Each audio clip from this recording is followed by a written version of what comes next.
our guest speaker, Professor Jacobsen, our head of department, Professor Singh.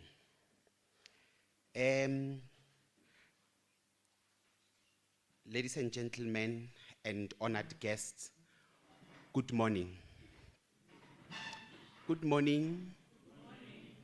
Right, that's much better. I hope those who are joining us online can hear us better today. And then, as per the program, we are going to start with welcoming for today's session, which will come from the head of department for Mathematics, Science and Technology Education, Professor Singh. Then soon after the welcome, we will have Mr. Setlangu and Dr. Mutodi doing a recap of yesterday's proceedings. In the recap, it should in a way highlight what is the way forward, what is the ambition, what is the direction that jointly we are trying to take. And then after the recap of the previous day's activity, then we will start with the workshop on conceptualization of lesson studies by Professor Jacobsen. Then it means the only time that I am going to talk, it will be when we reconvene after the tea break. Let's put our hands together for Professor Singh.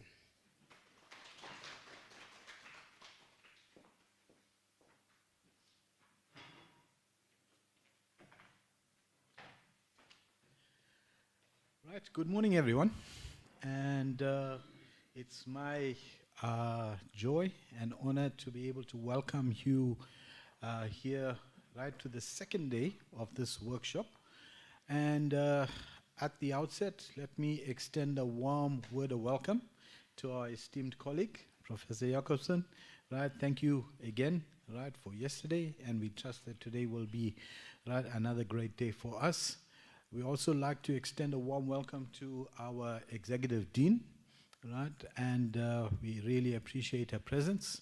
And at the university, we do know that it's a real hectic time now as we are getting towards the end of the semester and trying to complete all the things that needs to be done. So we are so glad that she could spend some time and she could join us here at the workshop. Also, let me extend a warm welcome to all of you, all the stakeholders, our teachers, our subject advisors, our staff, right, from the university. Right, we are really glad, again, that you made the time, you made the effort, right, to be here today. I don't know about you, but when I look at myself, after more than 4 decades of teaching, I still get excited about teaching. All right, and when I say get excited, whenever I learn anything new, anything innovative, right, anything different, I always feel, you know what, it's something and an opportunity for me, right, to be able to learn something. I think what is important for us as we are here, right, all of us need to be able to say, you know what, we are here and we are here to want to learn something new and something different. Remember, when we look at our country, we look at the world at large, the world is looking for disruptors, looking for people that are change agents, are looking for people that want to go out and make a difference. So today, right, in whatever we are going to do and the things that you need to be able to do here today, right, we have an opportunity to be able to say, you know what, this is something that we believe that can help to transform and to change the things that we are or we need to, that needs to happen in a South African classroom.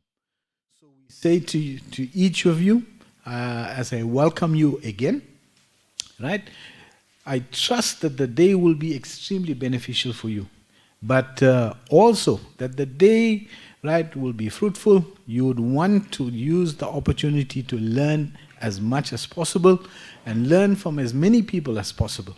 Because today, right, we have that opportunity to be able to network, to partnership, to create partnerships, and to be able to collaborate with right? So let's all have a good day. And again, once again, welcome to all of you, right, to this, the second day of our maths workshop. Thank you.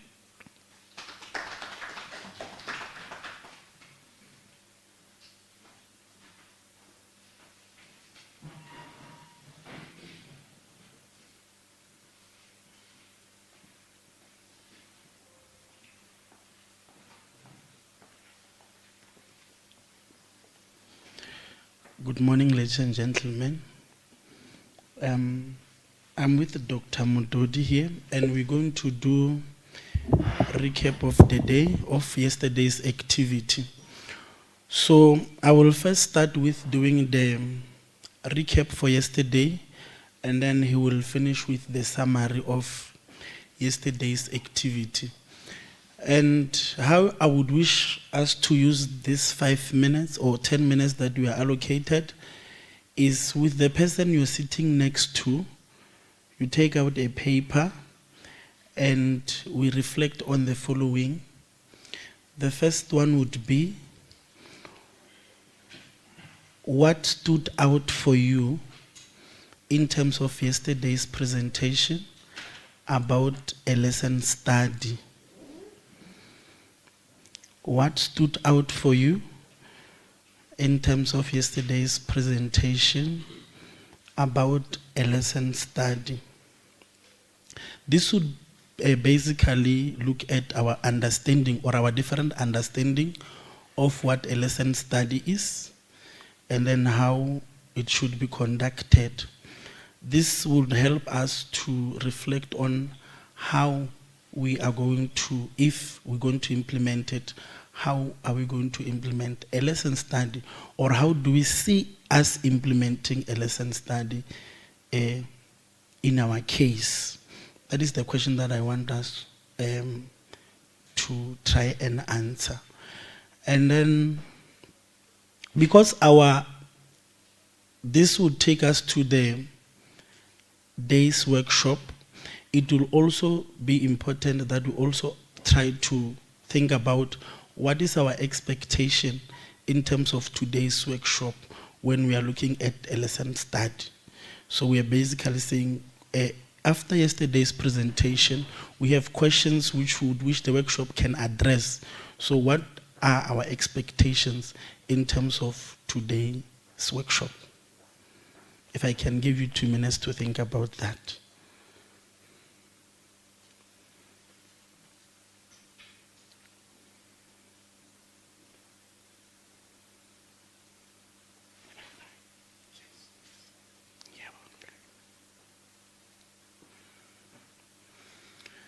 And yeah, we can discuss. It's not a test. So the person you're sitting next to, so that we are able to engage and get each other's thinking and understanding.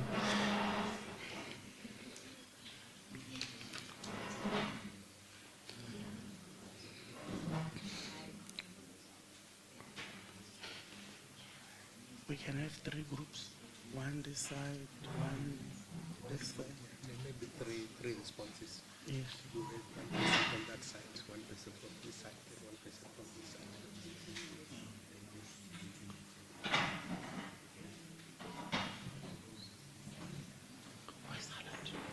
I think she's to the left. Ladies, should we move around? If she's coming, Should we move around? we have 10 minutes only.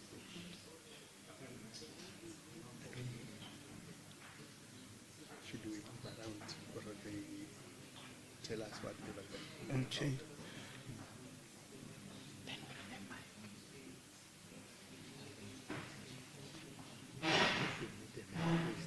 Yes.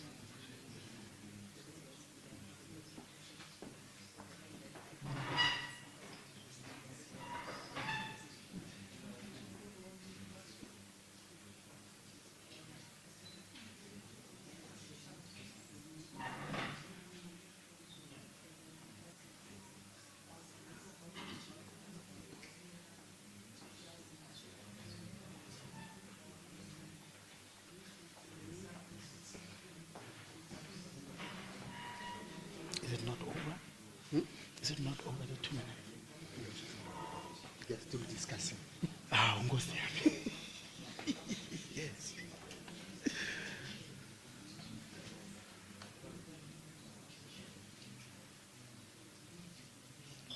Is it working? That's good.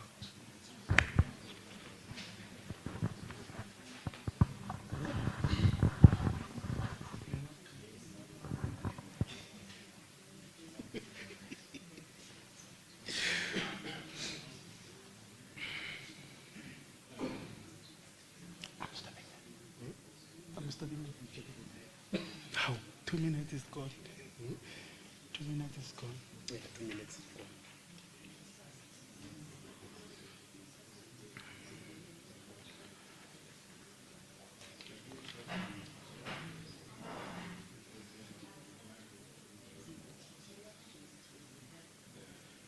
I'm stopping. I should wait. Waiting time. Okay.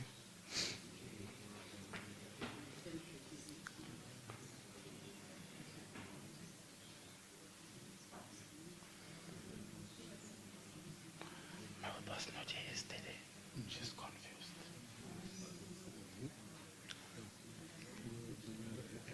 Mentioned that when we give the summary, to the benefit of those who were When not it in the is, study. yes.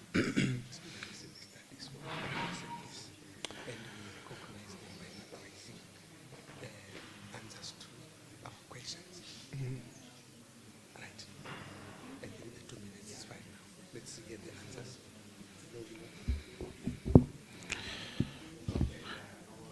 Ladies and gentlemen, it's time for reporting. If we continue to discuss, we might use all the time. So this is how we're going to do it. You choose one person to give us the report on what we have been discussing. So we'd get hands. Okay, can we start this side? We have a hand this side which would give us a report on the questions which have been discussed, and we'll also then move to the middle and have hands, and then we'll end on the right-hand side.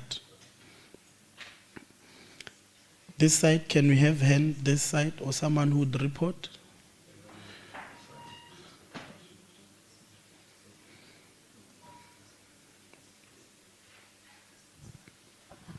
All right, thank you.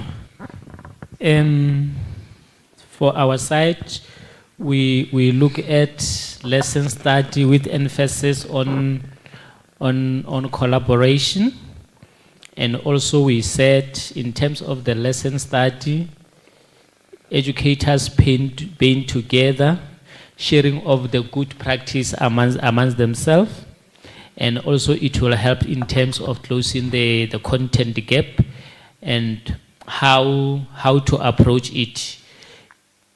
And in terms of an expectation, we are looking at the practical activity of how lesson study can be worked out in a real classroom situation. Thank you. Thank you. I like the expectation, so we are putting lesson study in practice and think about how it looks like. So can we have a hand or two in the middle? Glenn? All right, thank you very much. On what, number one, what stood out? We said lesson study is meant for improving mathematics learning, and it creates opportunity for teachers to learn from the collaborative work, and it improves teachers' mathematical knowledge for teaching. And for the expectation, we are saying we should be able to plan a lesson study for implementation in our context. So the issue of contextualization, it is still coming in to say, how do we do it in our own country or in our own province, in our own classrooms? Can Can we have last hand from the last group on the right-hand side? Any presenter that side?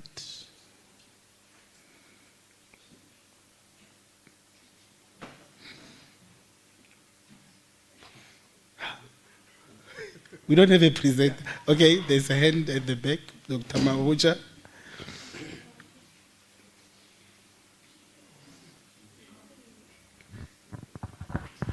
Thank you.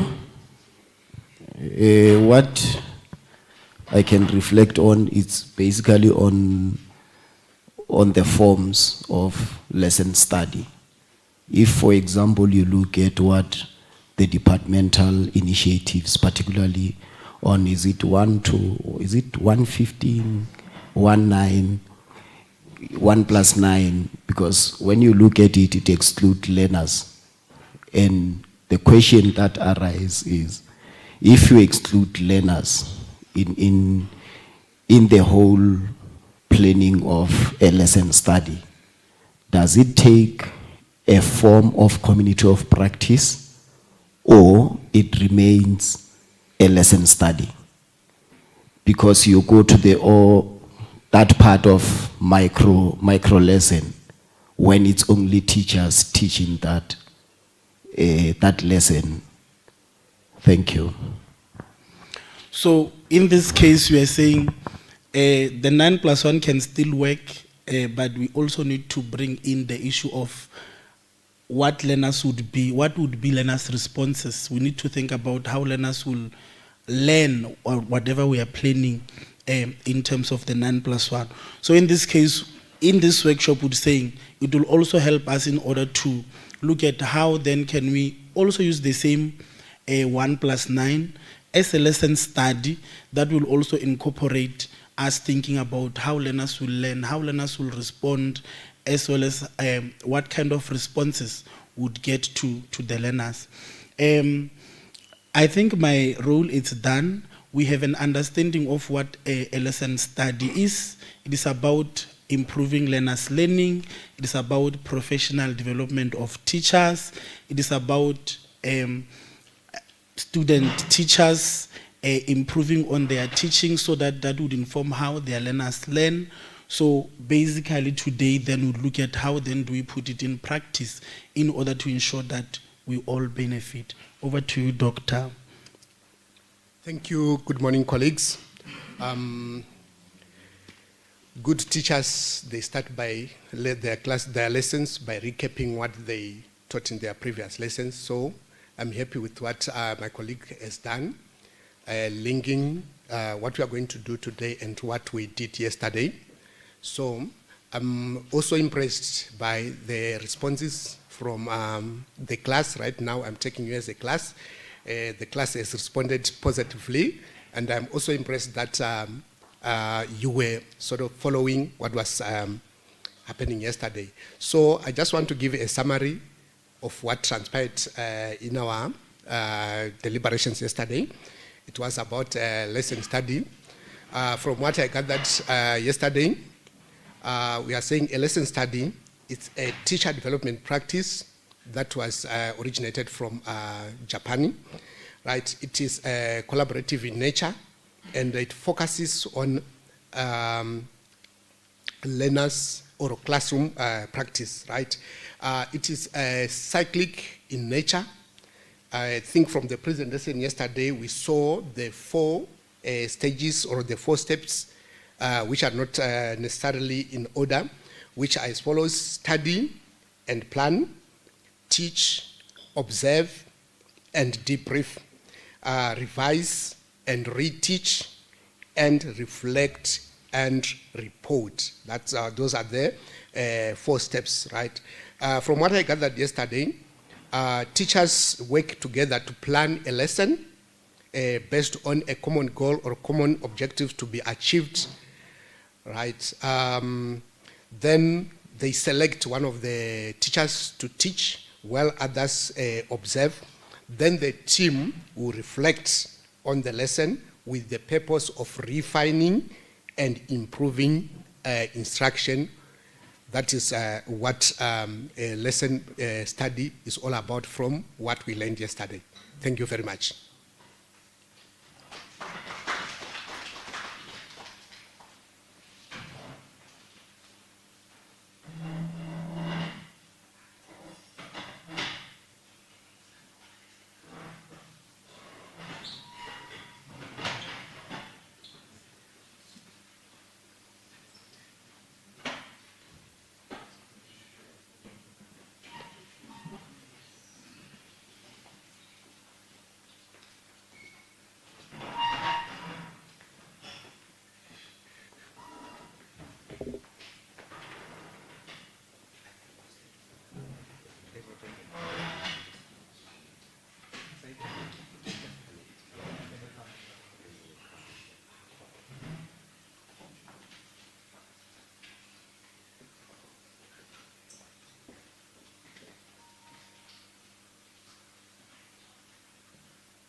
Good morning.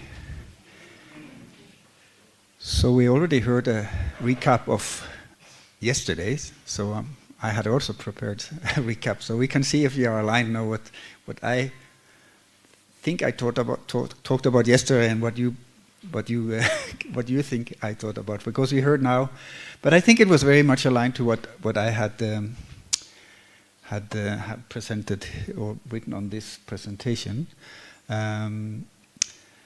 I always ask my students, when you learn in a learning process, sometimes you struggle, you don't feel you learn anything, it's going very slowly. And I always challenge them, what did you know about this when you started, compared to you when you started your teaching in the semester? And for you it was yesterday. When you walked in here yesterday, some of you had maybe knew a little bit about lesson study, but from what I heard you recapping now from this morning, I know you learned a lot from compared to when we started yesterday, first session. So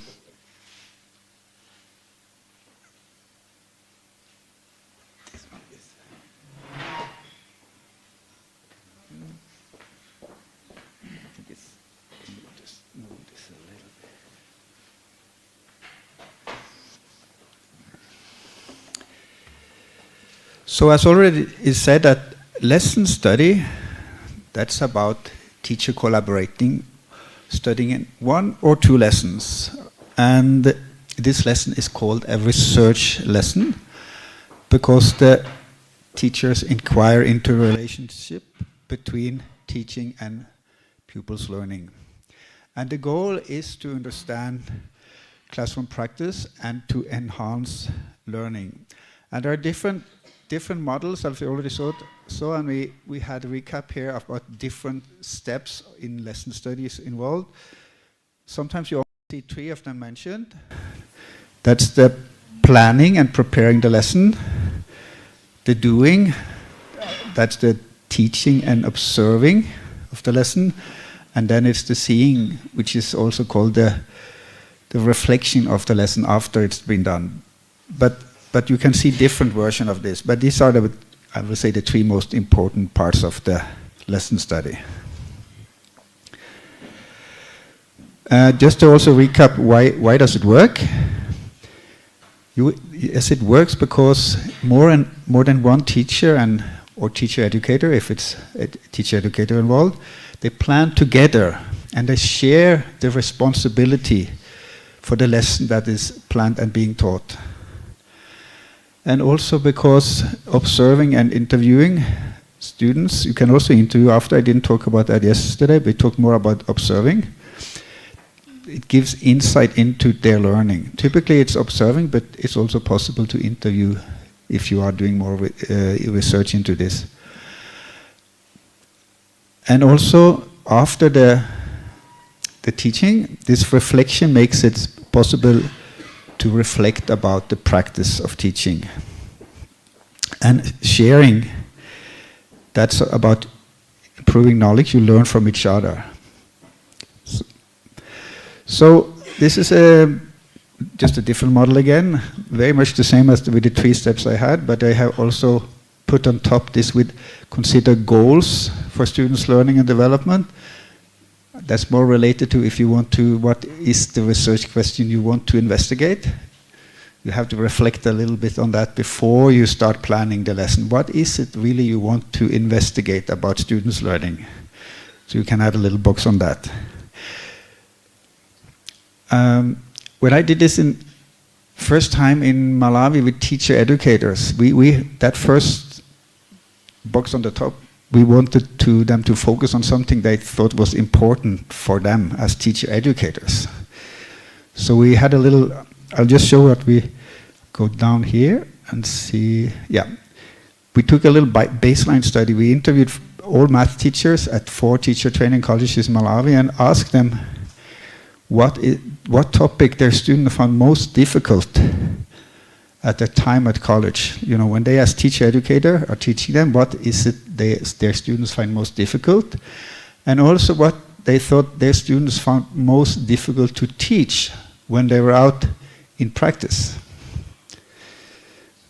So then we found out most frequent topic that was mentioned was on top here, number system and basis, and 2 fraction and decimals. This was what they found difficult in college when they were at the teacher training college, their students. This was from the view of their teacher educators. And also, what did the teacher educator think their students found most difficult at school? And on top was rate, ratio, and proportion. And number 2 was fractions. So fraction was on top on both these 2 slides. You see the previous one, fraction was high, and also when they were out teaching. So we decided when we did lesson study, we asked all the teacher educators to, this seems to be a very problematic for the students. So we thought this is a good topic to investigate and do a lesson study about it, to see what is their struggle, what is really the problem. So that was our kind of baseline to discuss what we wanted to do a lesson study about. So going back to this thing here, the first top here, what do we want to investigate? We need some reflection about that, how you do it, and that can vary from time to time.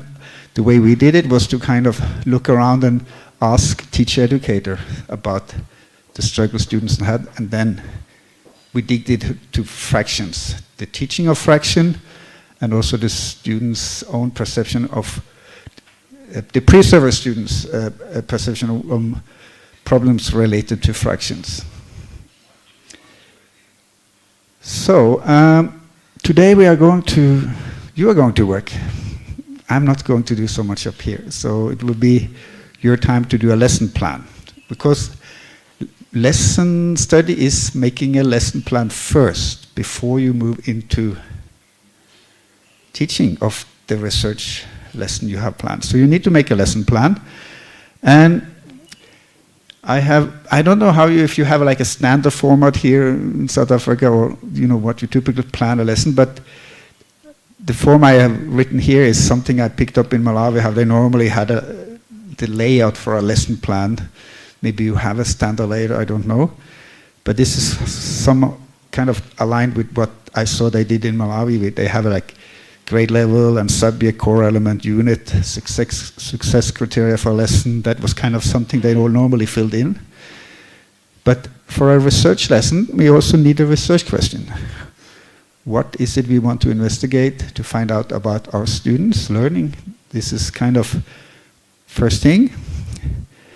And then there is something the teacher activities, learners activities, and this with predictions. and observation. We want to predict what is it our learner might do, problems they might have, and also what we observe. And observation is also very important in the practice when we implement the lesson. It's related to, of course, the research question. What should we observe? Who should we observe? I mean, if you go into observing a class, are you going to observe everyone, or are you going to stick to 2 or 3 learners? How do you do that? You need to think a little bit. If you're a group of people going in to observe, everyone is moving around a little bit randomly, or are you sticking on one place in the room? How do you plan the observation? And when should we observe? The whole lesson, or only when the learners are doing some activities? And who will be the observer? Is it everyone else in the group who planned the lesson, or is it only 2 or 3? Just a little planning of the observation also need to be considered before you implement. And also this observation, how can this observation help us answering this research question that is kind of on the top of the lesson we want to investigate? So, this is kind of just a layout of what when we gave to teachers in Malawi, when we asked them to plan a lesson. Now I want you to plan a lesson, to align groups here. But you see this lesson plan have this with, there are like 4 columns here. Teacher, there is a research question that's in bold, and there is what is the research question? It's related, of course, to the core element we want to study or to teach in this class. And there's an activity from the teacher, learner's activity, predictions. It's related, of course, to the activity, and observation. What should we observe related to this activity? So I would like you to form groups and work on this. This is a kind of task, form groups. I think maybe there are like the tables, or maybe 2 and 2 tables could somehow work together. I think we could do that. And I think maybe later we should at least, I don't know if we will complete this today, but we should at least get started to some of this question here. What is the research questions, and what kind of activities can you do to investigate this research question as part of your teaching? Do you understand the task? And then we can maybe see some of the groups present a little bit towards the end of the day. And maybe we can have some discussion of difficulties that is coming up during this work. Because it's not straightforward, because it's new for you to do this. Just some question can help you. That can, for you to get started. Lesson planning question, I call them. It can be related to a topic. What does your students or pre-service teacher understand about a specific topic that you are working on? Maybe you want this to be a kind of guiding. What is their understanding of something? Or what are the struggles about you doing something, I don't know, what you have experienced? That can be some research question you want to investigate more. So there can be different way of guiding question you can use, and I can maybe show you one example of a plan I had, if I can find that, so you can see how that was done by some teacher educators in one professional development course I had, just to give you an idea what they did. Let me see if I can find them.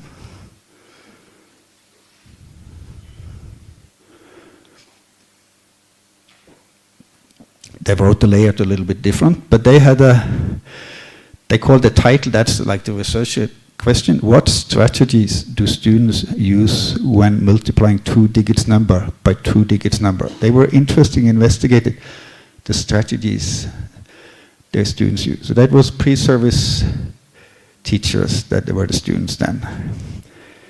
And then they had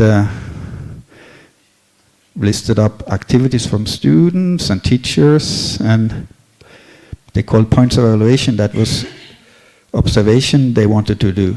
That was the observation. They called them points of evaluation. This is actually part of a planning like you are going to do now, but of course they had more time than you.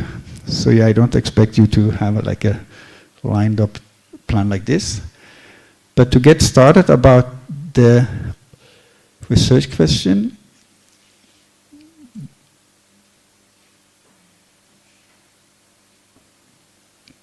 this part, form groups and start making a lesson plan. Any question? I think I've been very good. No questions. Do you understand everything? So that's either you understood everything and you don't understand anything. So that's when you do teaching, you know. But I think you have an idea what to do. So I will of course walk around, but try maybe, there are like many tables here, too many groups if there is one on each table, but maybe you can, 2 and 2 tables can, so you have like at least 4 or 5 people in each group. Can be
I'm moving around, so if you have questions, so just stop me. But I also know you need some time to get started, so I will not jump on your groups before you have anything you want to ask me about.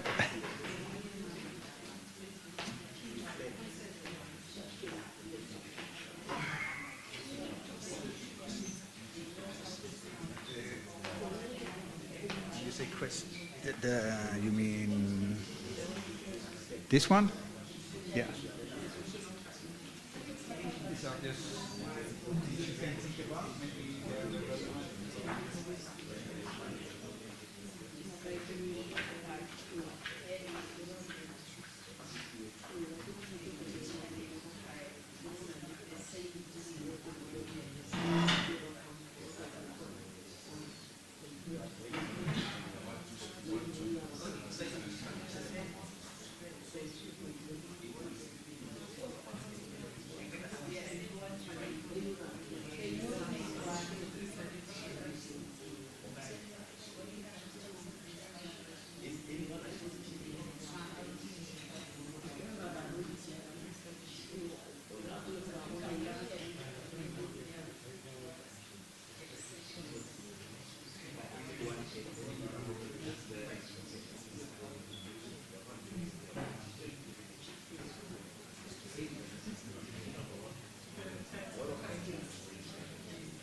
Thank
you.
So I have been moving a bit around.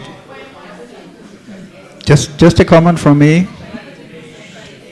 I see you are very engaged now. You don't want to listen to me. You are really doing lesson study. So this is really showing the spirit. You're engaged in what you're doing.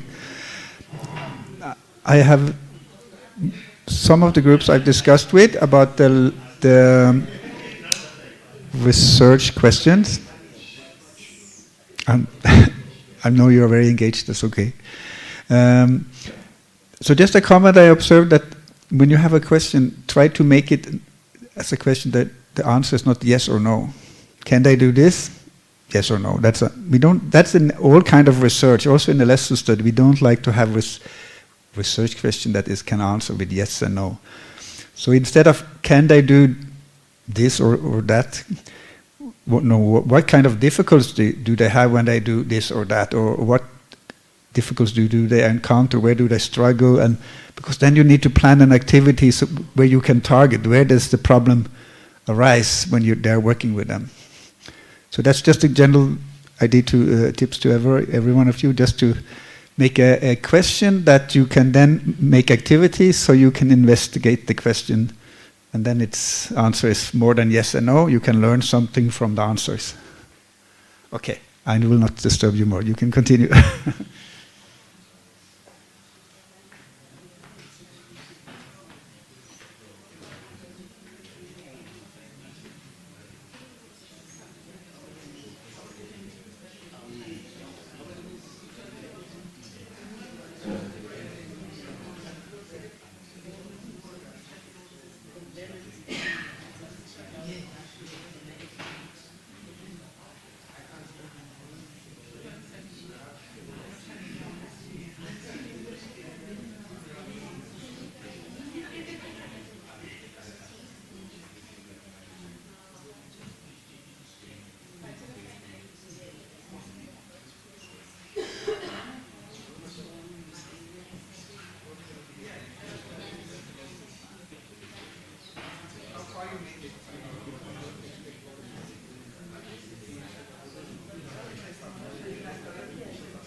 So tea and coffee is ready outside, but it's suggested, I see some groups are very active here, we can have a working tea and coffee break here, so it's up to you how you use the time. But there's supposed to be 15 minutes break, and then we should continue, but if you grab a coffee or tea or something and work, that's okay.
So welcome back.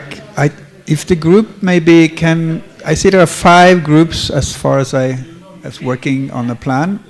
So if you can start thinking about making a little short wrap-up of what you've done, so we can have each group present a little bit. I don't expect all of you to be like have made a whole complete lesson finished, but at least I know you all have research questions for your lesson, and maybe some activities or maybe something of observation. So just start preparing a little bit, and we can start with the, I think we can start on that group over there, and then we move around. So this group and the larger group back there. So, but we can wait more 5 minutes, so we'll.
Okay. Where does it go in? Yes.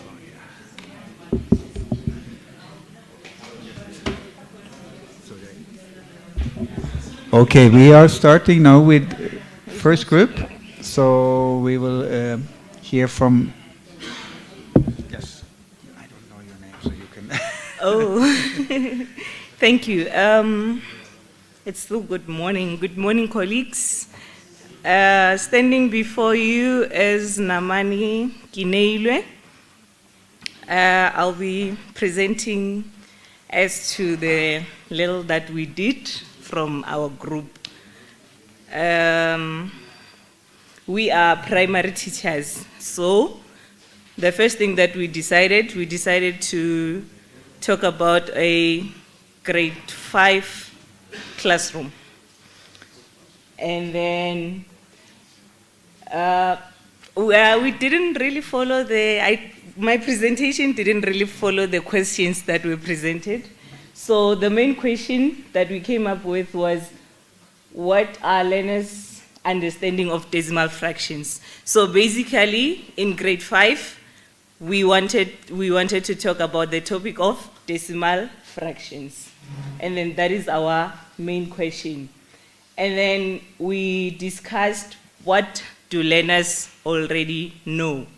They know proper fractions. They know how to count forward and backward. And please note that the counting forward and backwards is on the proper fractions. And then they can compare the magnitudes of the fractions. They can write in words and in digits. And then we came up with an activity. So this activity, it's a money activity. So this will establish what we want the learners to know, which is something that is coming at a later stage. So this is a money activity comparing rands and cents. So what we came up with is we predicted how learners can represent decimals, the money decimals. One can write it as, if I have 1 rand and 30 cents, you can write it as 1 rand, 1 straight and then 30. And then there's another learner who can write 1 rand, comma, and 30. That is 1 rand and 30 cents. So that was our assumption, or rather prediction of how learners can represent fractions. And then in our activity, we move forward to say, writing the money in words and in fraction. So this is a way to establish an understanding whereby they can use whatever money they have. This is a manipulation situation. We give them coins, we give them money so that they can manipulate the situation on their own. And then what else? We were preparing this. We came to a problem. So the challenge that we have, that our students have, is that they cannot differentiate the place value. The place value before the comma and the place value after the comma. So basically what we wanted them to understand is the place value after the comma. Because if we put it in a table form, there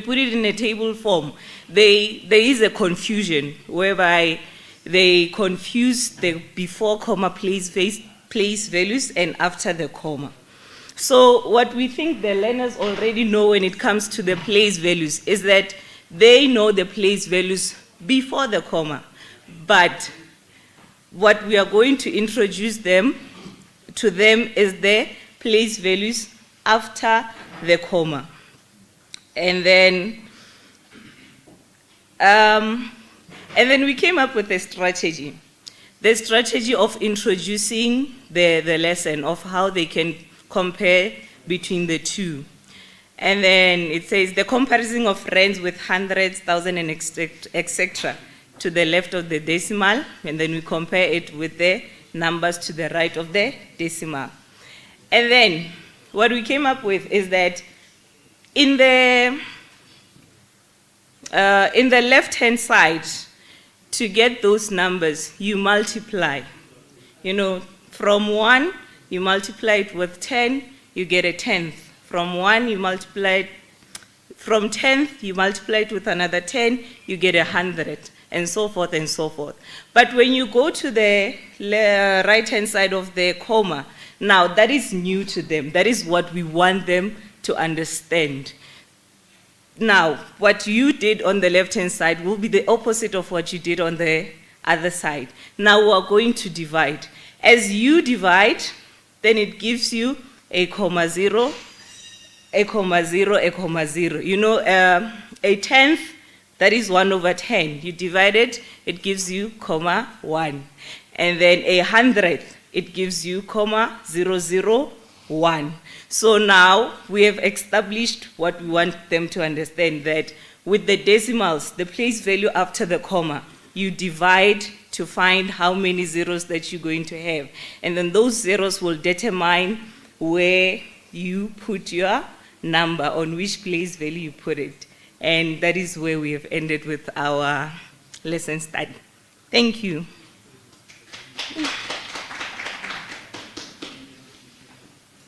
Thank you.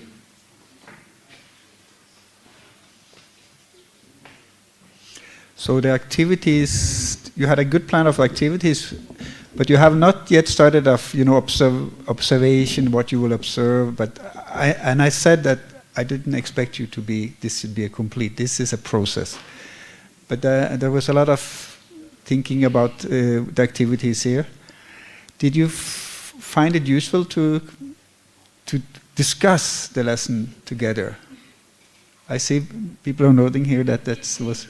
Especially when we struggled with saying, now that we've got the context of money, how do we move back to the place value table? Okay. We had to even consult another group for us to be saying that we go back to what we think learners will know. Mm. And because what they already know are the proper fractions, they know how to write 1 divided by 10, 1 divided by 100, 1 divided by 1,000. And when we started our work, we hadn't thought about that. But because we came to a point where we couldn't move further, we had to consult and then regroup to say this is what we will do. Okay. Yes. So thank you for that group. Shall we move to the next group? Maybe do you have something that you think one person could share to the rest of the participants?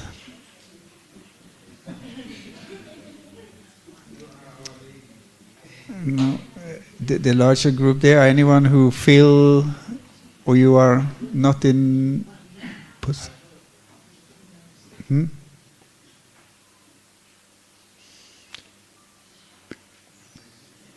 Should we move to another group?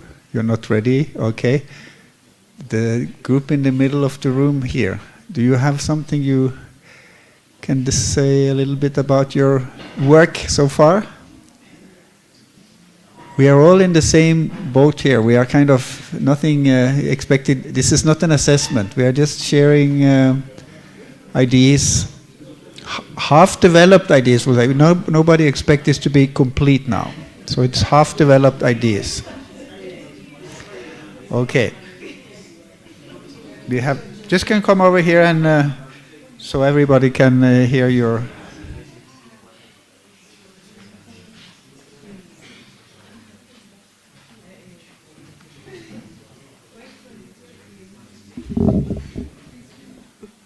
Okay.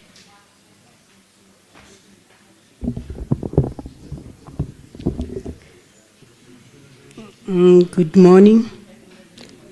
In our group, we choose the lesson from grade 6, mathematics. Then our plan was a little bit different from the one given. So we contextualized our planning. So we had concepts and skills, calculations of fractions, addition and subtraction of fractions, in which one denominator is the multiple of the other. Then we have the resources for our lesson, the fraction wall, and also the fraction manipulatives. We also have the objectives of our lesson. We said our objective is that learners should be able to add and subtract fractions using diagrams and also fraction manipulatives.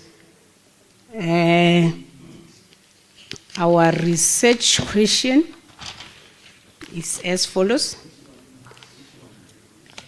Our research question, it says, what are the challenges and misconceptions that prevent learners from solving addition and subtraction of common fractions? We had an activity. Our lesson starts with a problem that the learners must be able to solve. So it was a problem where it is as follows. Mary and Peter share pizza amongst themselves. Mary got 3/6 and Peter got 1/3 of the pizza. The first question says, how much pizza did they get all together? The second question was that, how much more did Mary eat than Peter? So the first one, it involves addition, and the second one, it involves subtraction. Then the learners were able to, after answering the questions, they were able to discuss the answers. And in the meantime, the teacher activity, the teacher make the resources available for the learners before they start with their activity. And also, while the learners are busy with the activity, the teacher will move around trying to check how the learners are answering the question and trying to find out the challenges and also the misconceptions. Where possible, the teacher will help the learners. Then we also had the prediction of learners' answers. So we had 3 predictions where 1 is the correct answer. So if they do it right, if they understand the common fractions, they will have the answer as 5/6. So if they have got a misconception of that, of using the same problem as if the fractions have got the same denominator, so their answer might be 4/9. No, not that. It might be 4/6, where, because they will have a pre-knowledge of the common fractions having the same denominator, where you add only the numerators and the denominator remains the same.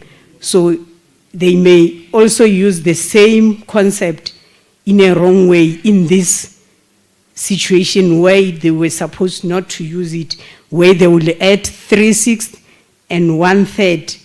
So in that case, they may add 3 and 1, which are the numerators, and they will give 4, and they retain the denominator 6, which will be the misconception. So the others will just add the numerators together, the denominators together. Maybe they will get the answer as 4/9.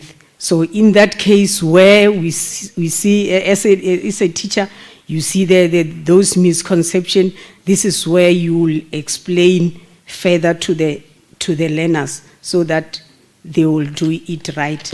Unfortunately, we couldn't finish the process. Thank you.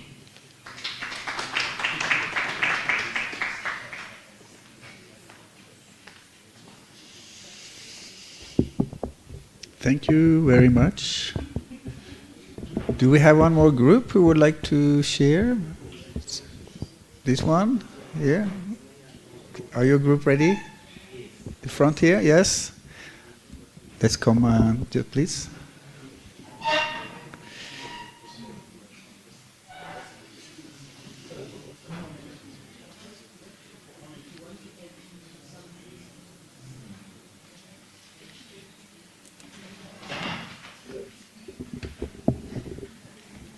Where do we plug in this side?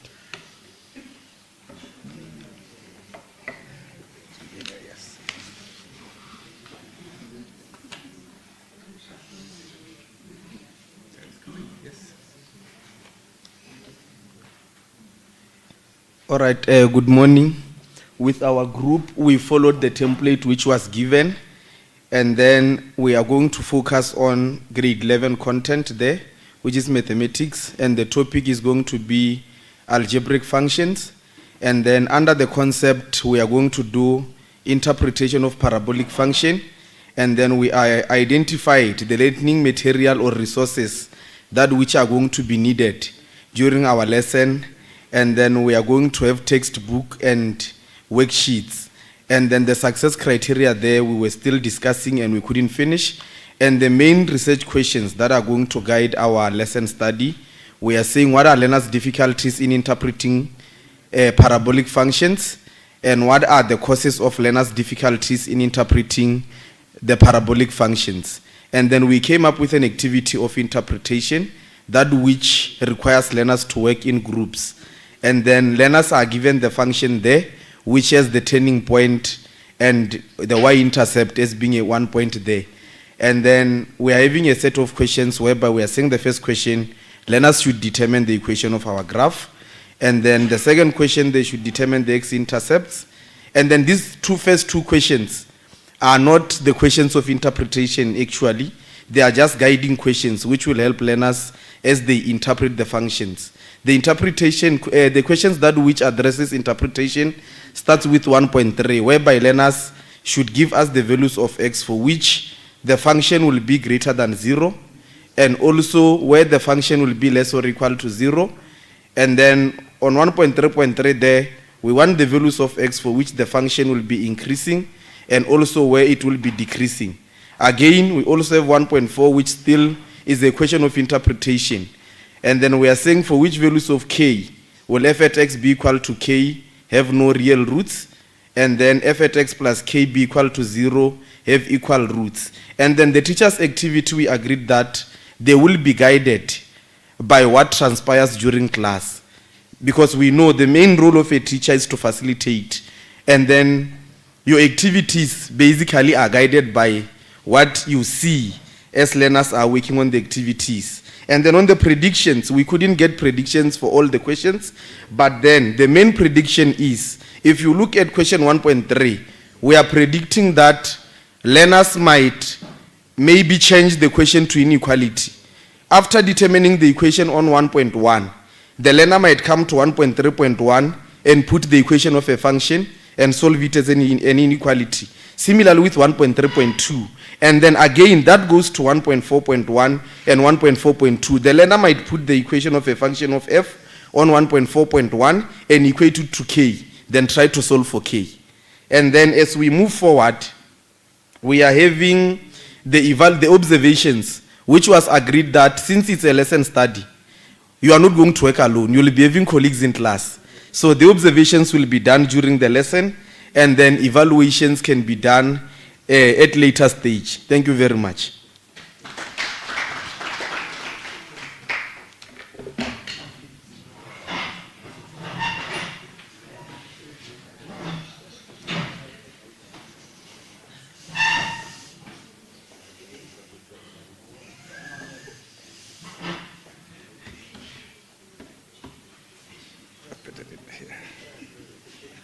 Oh, that side here.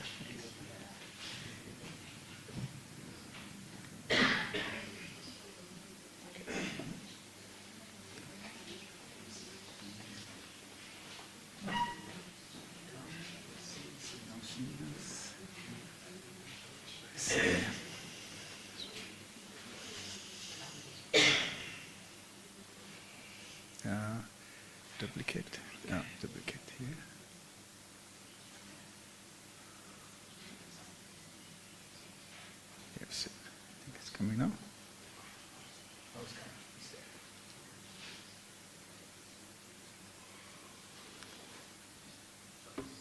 Good morning, colleagues.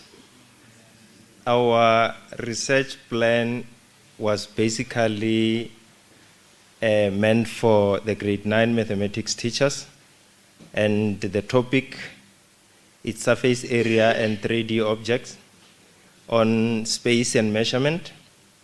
And our research question is how to conceptualize surface area of 3D objects. And learners must, at the end, have this successful criteria to say, I can conceptualize the surface area of a 3D object. Then on teacher's activity, we have highlighted this, that the teacher will instruct learners to draw a net of a cylinder. We have a model of a cylinder. The learners are drawing the net of a cylinder. After drawing the net of a cylinder, the educator will also instruct the learners to cut the net and formulate the model. From the net, they assemble the net to form the model. Then teacher will now ask learners to use those faces from the net to calculate the surface area. And lastly, the educator will now check if they have conceptualized this issue of surface area by doubling the surface area. Remember, colleagues, if you double the surface area of a cylinder, you are going to double only one dimension, not all of them. Because if you double all the dimensions, then the surface area will not be doubled. So, but if all the dimensions of the dimensions of the net are doubled, then the surface area will not be doubled. That will be a misconception for learners. So learners will be doing all those instructions, taking all those instructions, calculating. These are the learner's activity. Then from the learner's activity, these are the predictions that we want to solve the misconception from the surface area. Learners may come up with this model. If they come up with this model as a net, then when they try to formulate or to assemble the model, it will not give them a cylinder. If they try this one, they may come up with a cylinder. If they try this one, they may come up with a cylinder. But the challenging part that we realize in classes, in the conceptualizing of a surface area, is when they calculate the surface, when they calculate the area of the faces. Suppose other learners may use this formula to say, this area number 1 representing the 2 cycles from the cylinder. They calculate the area of each face, and when it comes to the center, this one, the area of this face, then some learners may come from that conception of saying, I know this is a rectangle, and how do I calculate the face of a rectangle? It's length times breadth. Then some other learners will use this one, and most definitely the other learners will use the correct one, because that is not exactly the rectangle as it is. The length is not only the length, it's the length of a circular form. Then they will be using those things. Those are the predictions. Let me go to the last question, which is observation.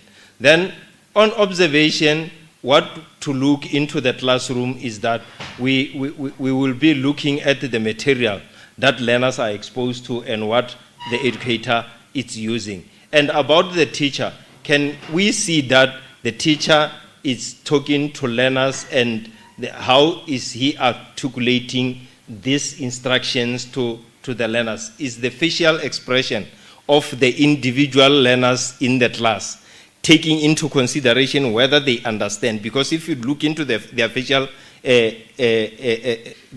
expressions, they will show to you that they didn't understand. And lastly, about teaching. Have the teacher been speaking very slowly, watching their facial expressions, materials, and was the lesson satisfactory to the learners? That's all from our group. Thank you.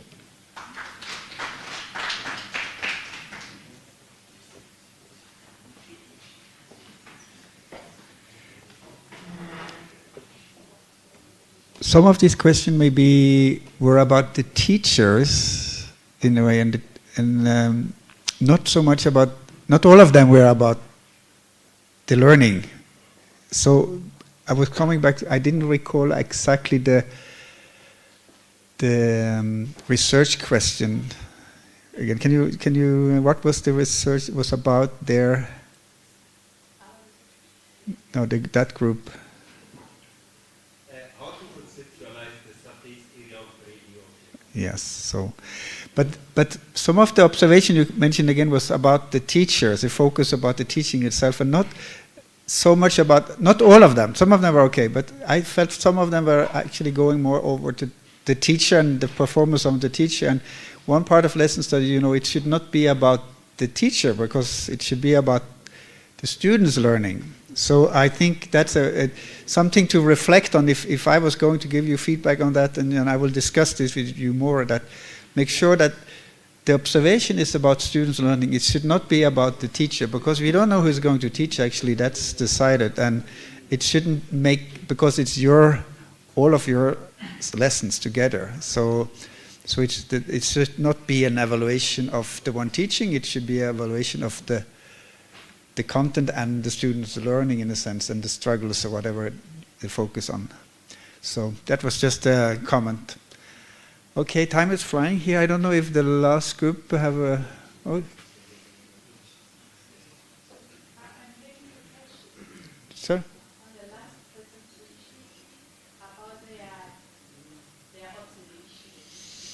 There's a question about observation. I don't know if the microphone is working, so we can have it.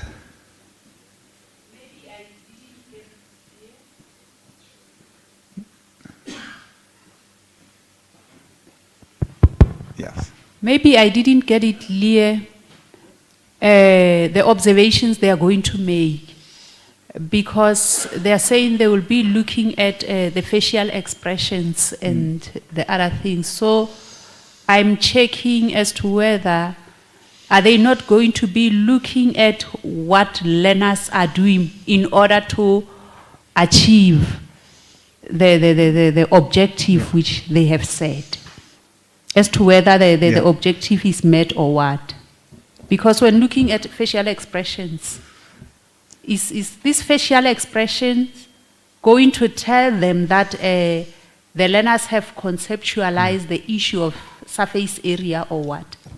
It is a little bit related to my comments too. There were room for rethinking some of the observations that the group presented, that maybe you can be more evidence of learning in a way, make observation that you are more evidence of learning. So I agree with you. Maybe some of the observation we saw here can maybe can reflect a little bit more on that. Is it really showing us something about students learning or not? So, but we have the last group. Mm-hmm.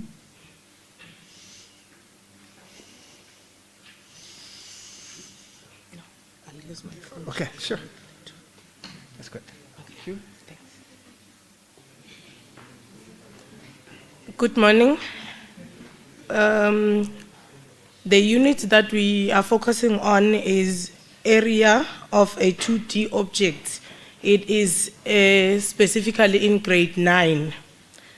So the research problem, or the problem that we usually face in grade 9 learners, is that learners tend to memorize rules of 2D shapes without getting the exact meaning of the concepts. And then the research question that will be guiding the lesson study will be, how do learners conceptually understand the area of a 2D shapes? Then this one, we are going to shift away from teaching procedures into looking at a problem solving. So this one will be using concrete, wherein the teacher is going to guide the learners to use concrete objects. In this case, it will be geometric shapes. We can use a room like this to illustrate a rectangle. Ms. Mamoroka is going to take us through a reverse teaching, which is going to clarify problem solving. Thank you.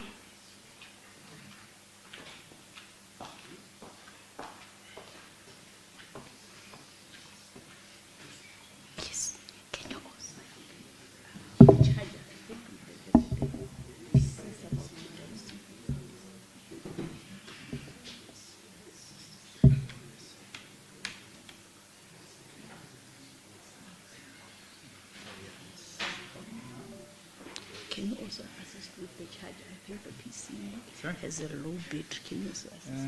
Do you have a charger? Do you have this kind of charging? Let me see here.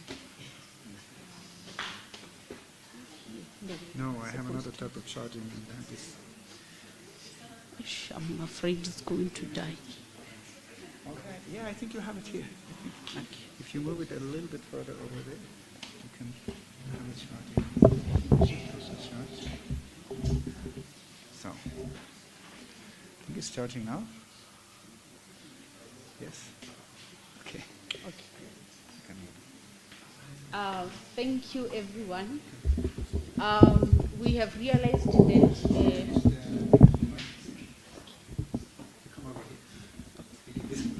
Thank you. We have realized that learners actually apply instrumental understanding, and usually it's from lower grades. Learners are actually used to following formulas. If they know that the formula of a rectangle is length times breadth, the learners will just write area of rectangle is equals to length times breadth. They look at the length and also the breadth. Then after then, they get their answer. Louder. Oh, okay. Let me do so quickly. So in order for learners to be able to understand a concept relationally, we will take them through the following activity. This is a learning activity on area of 2D shapes, which will help learners to be able to know where and how do we find the area of a rectangle, a square, and lastly, a rectangle. So we have the following figures, figure A, figure B, and figure C. So if we say those blocks are unit squares which are placed next to each other to form a 2D shape in the figures above, the first thing that learners have to do, we say, can you, from the figure, can you use the blocks that we gave you maybe in groups and say place them next to each other to form those figures. Then after then, count the number of blocks you have in your rows. For example, in figure A, when the learner counts, the learner can realize that it's 2 blocks. Then can you count them in your columns? Then the total number of blocks in figure A are 4. And we say this is our area. Then after that, we say, now if figure B has 200,000 blocks with 1,000 in the rows and 200 in the columns, we already know that the learners cannot be patient to calculate all those blocks. So in other words, the learners can be able to realize that in order to get 200,000 blocks, they had to multiply the 1,000 in the first rows and also the 200 in the columns. So the learners will be required to show in calculation how one can come up with an area for figure B, which is 200,000 meter squared, other than counting the blocks. So in other words, after the lesson, the learners will be able to realize that since an area is an area of a space, an object or something occupies, they can know that every time when I want to find an area of any shape that I'm given, I can actually multiply the number of, I can multiply the length multiplied by the breadth. Then again, if we talk about, for example, a triangle, we can place a triangle in a box. After placing a triangle in our box, we ask learners, how much does our triangle occupy in the block? The learner will say, I think there should be two triangles in a block. So the triangle that is inside our block occupies half of our square. So in other words, the learner can say the area of a triangle is going to be half my breadth and my height. So teaching learners in this way will sort of help them to understand what an area is, other than following the rules on the areas. Thank you so much. Do we have any questions?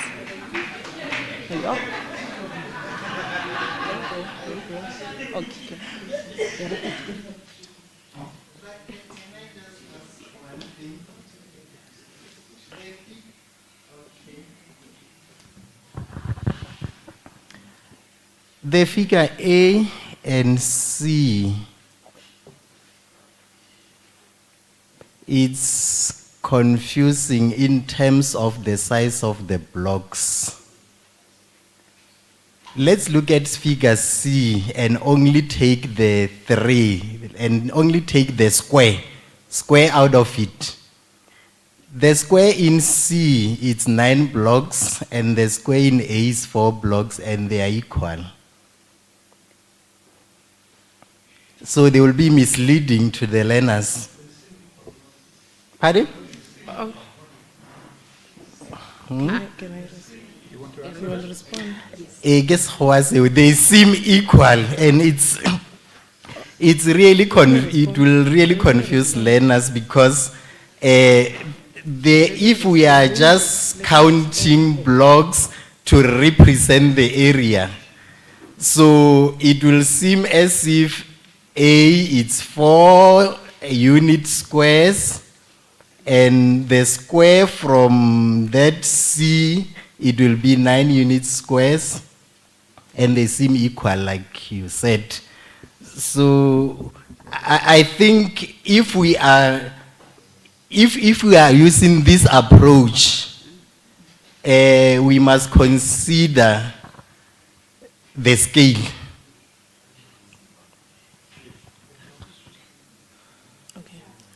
Oh, can I respond? Yes. No, it was just an input. Okay. Maybe in our next activity we can make it. We can say that the figures are not drawn to scale, because we cannot have a 200,000 box on a paper. Can I say something, ladies? Okay. I'm from the group. Yes. Just to correct what you are saying there. Because that's what happens. We are supervisors. You tell a student this and you will misrepresent what you are saying. Because what we are hearing there is a misrepresentation of the good aspects that we wanted to share with the whole group. When we were engaging here, when they were typing something else. We said, if you want to transform like the way they are teaching, because she's presenting the way they are teaching to say students must count the blocks. These days, it's no longer about counting the blocks. Even AMESA Congress 2023, the way I presented it colleagues who were there in Tivumben, I was against this. You start with the answer and you do the reverse to say, here you have these 2,000 blocks. What are the lengths of the triangle that will give you the 2,000 blocks? That's what we told her. And she was saying something and she was panicking. And these learners will have so much in terms of ways of thinking to come up with the answer. The focus is not on the answer. That's how the Congress is saying this year. It's not on the answer. You give them the answer. How do you get to the answer? So they will find ways, so many ways, multiple ways in finding those blocks that come up with the answer. So that is the legal correction that we wanted to say, because as a group we contributed that to say we want this assessment to move away from the procedures, because even if you look at the research question, the way she was now explaining it is no longer answering the question.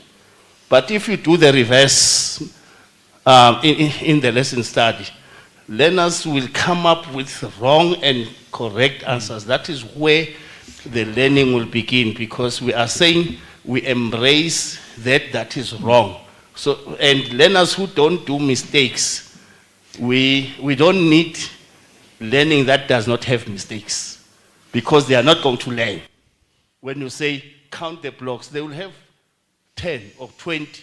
There are no mistakes, and there is no conceptual understanding in terms of different concepts that they can use. Thank you. Yes. I think there's the research question here is very interesting. We also see how the debate here is triggering that, you know, and that's again coming back to the strength of lesson study, when you are engaging together and you're learning from each other and you're developing your own ideas. So I think this is a very interesting research question. We can always discuss, you know, how the activities, but I think it's a very interesting approach to something that could be done and investigate learners' conceptual understanding of areas. So thank you very much to this group, and I think we should thank all groups. Do you have something to comment there? Yes?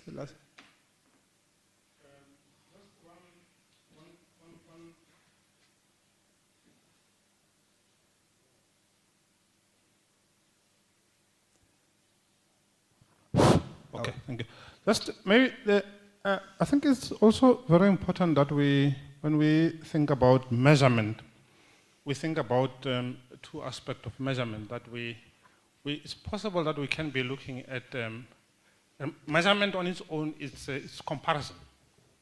We're comparing an object with its attribute, and then it's possible that we can actually be looking at measurement from the direct comparison point of view, but it's also possible that we could be looking at the indirect comparison, where we now actually, when we're looking at, for example, comparing two figures, we find something else that can be used outside of those two figures that can be used to ensure that we can compare the two objects.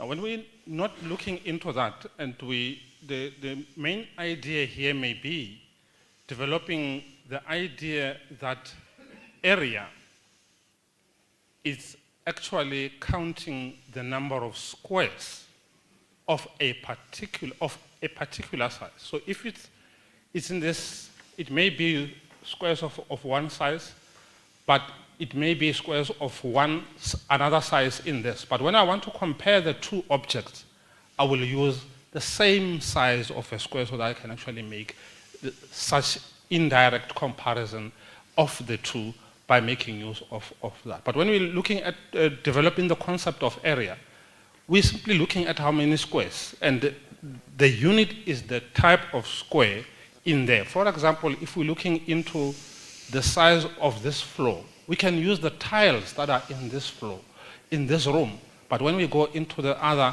is the tiles that are in that room that may be a different size. But when we want to compare the two rooms, we will need the same unit. Thank you very much. Okay, I think we time is flying, so we should probably... You want to say something? I took it over there. It's over there. So this is mine. But it's same brand, so it's not so easy to see. Anyway, I think we thank all the groups. This was just, we have all developed kind of flavor of what is lesson study now, how we can work together and learn from each other. So I think this ends this part of the workshop, and where are we now?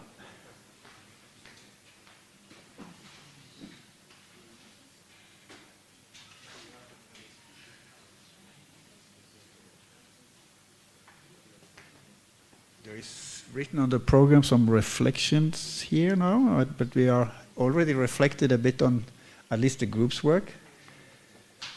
So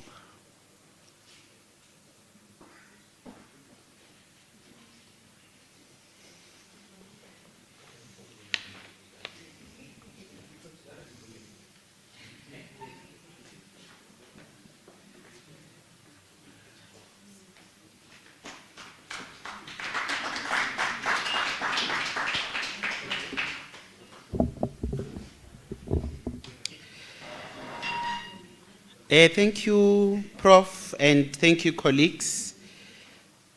According to the program, after the 2 sessions of the workshop, we need to have some kind of reflection, and that will be led by Doctors Mutelo and Maboja.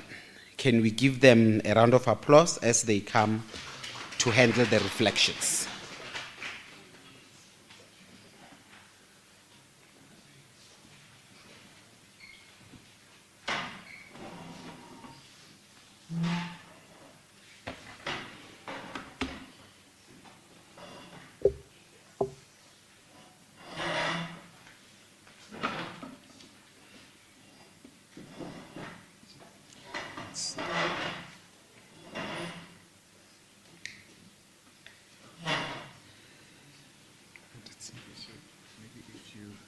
duplicate. No, it's, yeah, it's picking up.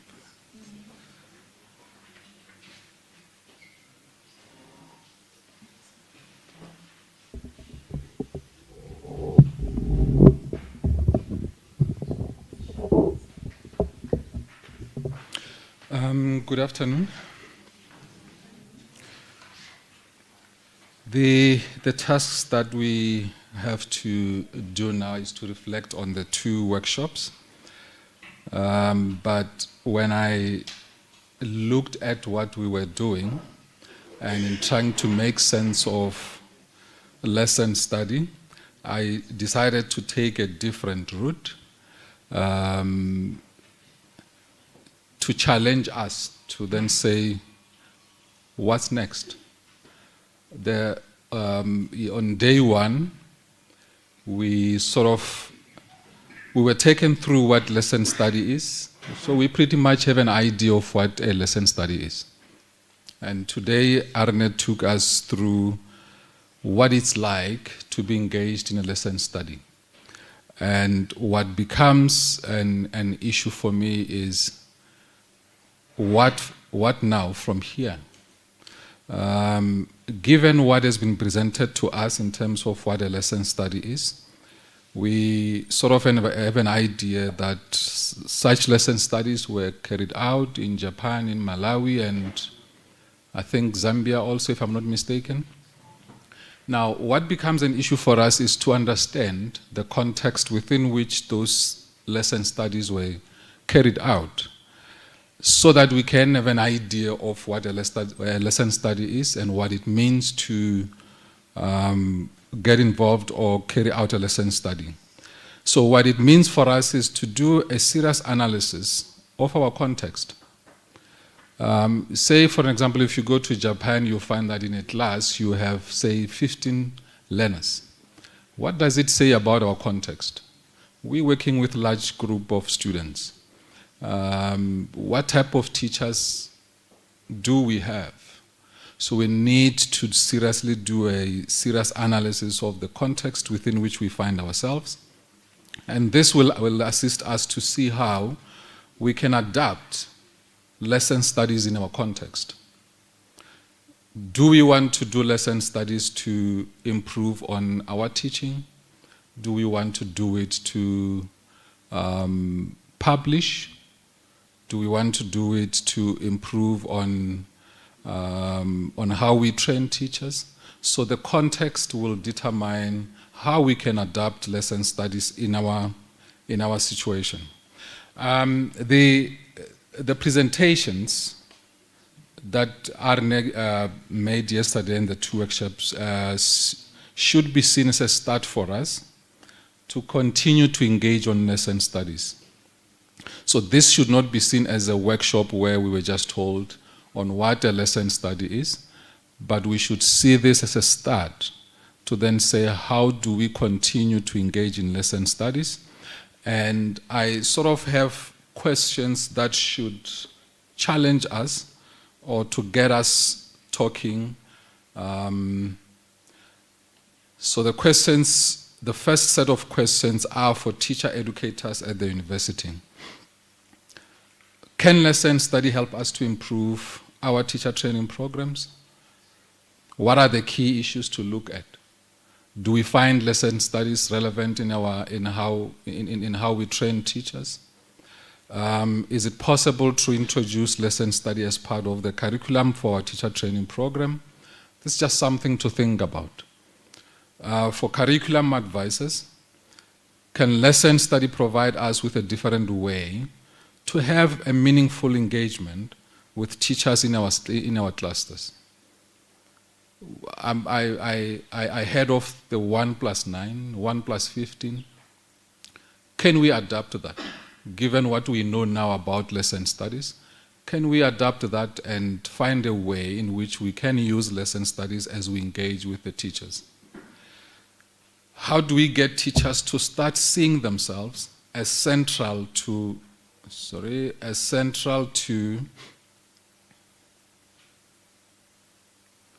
knowledge development rather than implementing what has been researched somewhere else? And we might have seen with the little time that we had on the workshop that Arne was conducting now, that it becomes very meaningful when you are involved in the discussions around the lesson study, rather than having to read books on how lesson studies are carried out. You get to learn more in terms of whatever the issue that you are looking at. And yesterday there was a table that was beamed here. I found that table very, I said to the person who presented, I said to Prof. Cheney that the table that she presented is loaded. And I thought I should beam it again so that we look at it and see if if we can't take these ideas forward.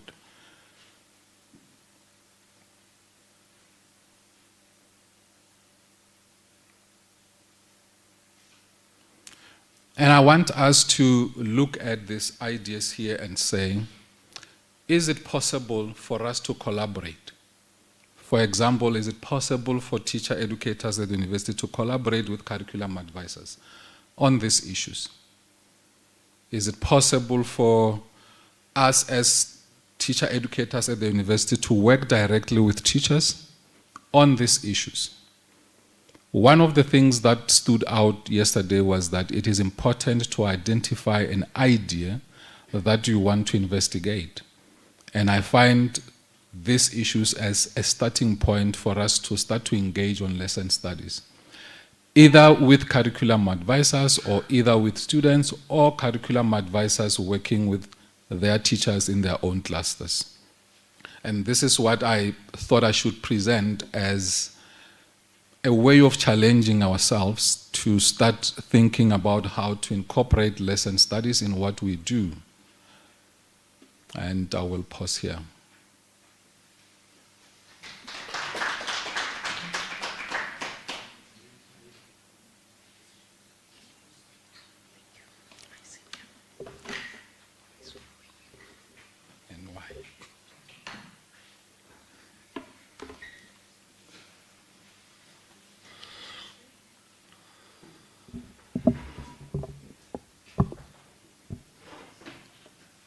Good afternoon, ladies and gentlemen. All protocol observed. Thank you, Dr. Mutelo, for such thought-provoking presentation. I'm not going to add more.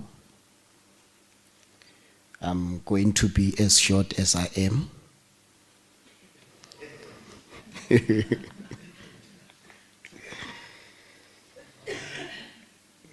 And thank you, Prof, for your detailed insight into what a lesson study is, and also on what a lesson study is not.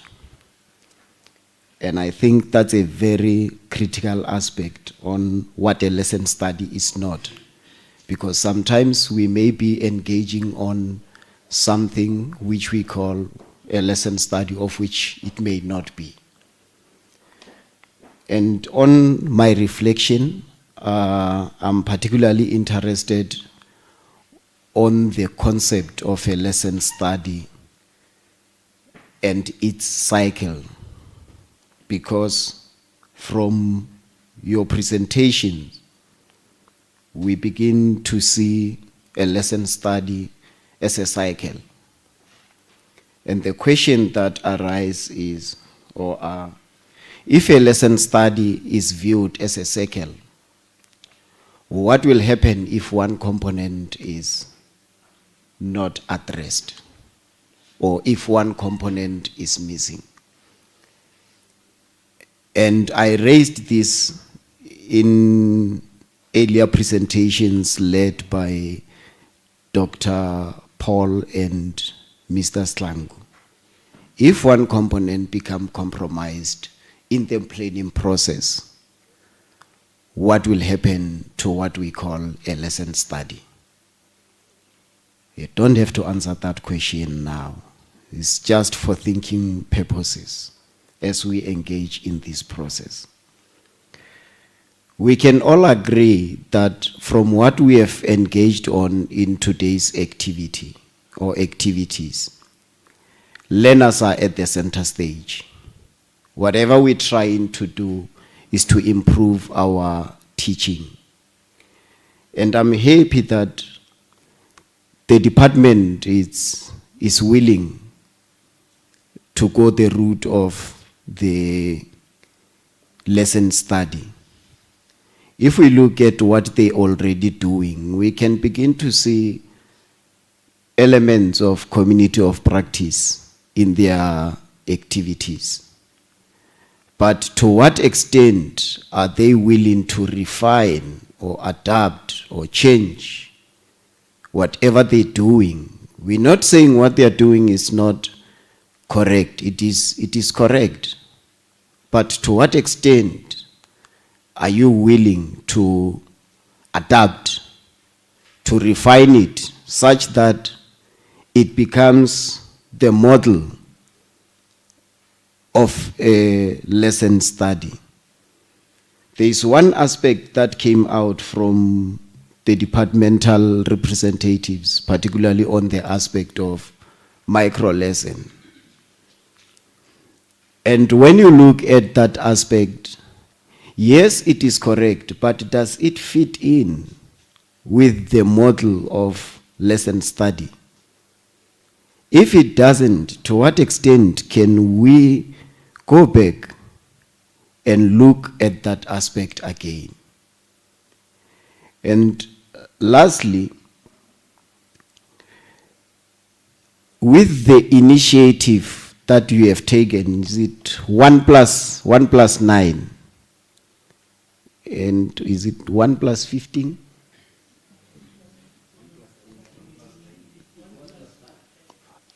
I will simply say 1 plus to be on the safe side. If we refine that, and instead of having micro lesson and have actual approach where we focus on teachers teaching learners so that we can see the actual responses from learners. There is nothing wrong with teachers focusing on presenting to themselves. But in lesson study, we're interested in these learners' responses. Instead of having micro lessons, can we go to the actual classrooms? And then the other point, as I'm going to sit down now, is on the lesson plans. I think it was raised by Dr. Dlamini yesterday and it was addressed. If we can develop lesson plan for teachers, we are actually limiting their ability to reflect. And I'm going to say this, and it's going to be controversial. Please don't attack me.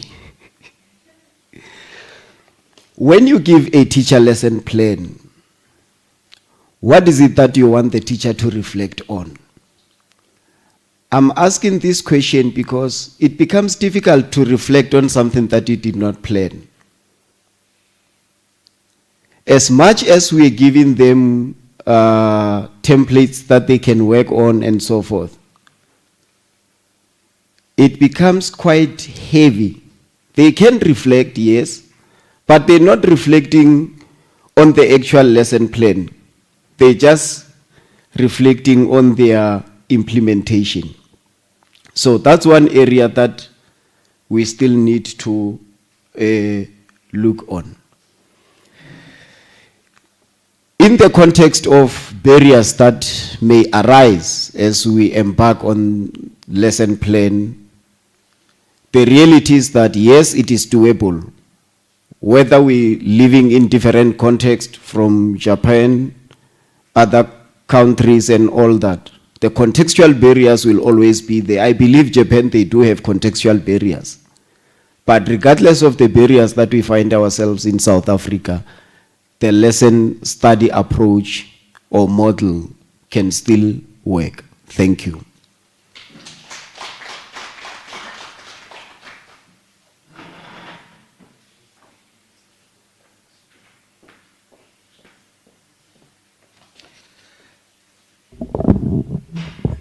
Thank you very much, Dr. Mutelo and Dr. Maboja.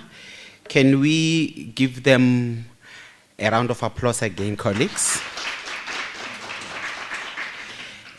Those reflections indeed were thought-provoking. We are doing well in terms of time because we are supposed to have the votes of thanks and closure by 12:30, and now it's about 12:15. So I wanted to say maybe from the floor, we do have colleagues that would like to have some sort of last words, last reflective words, or last closing remarks. We can use the 5-10 minutes. And I would appreciate if when we talk about that, we particularly think of our collaboration. For example, when one takes a mic, is to say, my wish is to collaborate with Ndate Mkhaladi on the following. Or when Ndate Mkhaladi picks a mic, it will be, my wish is to, for example, work with this. If we can start with those ambitions now, just for 5-10 minutes, and then when we'll be having lunch, we can continue with those conversations. Because we want that the 2 days shouldn't be the end, but rather should be the beginning of a collaboration between the maths education of the University of Limpopo, as well as what the curriculum is doing in the districts that are represented here. But the common thing that is here is that in essence, we all agreeing that we are willing to try out lesson study. But how do we do that working together? there anybody, colleagues, who would like to have a word before we go to closure?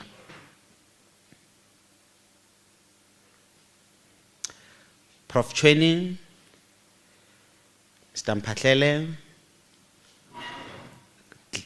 Dr. Dlamini,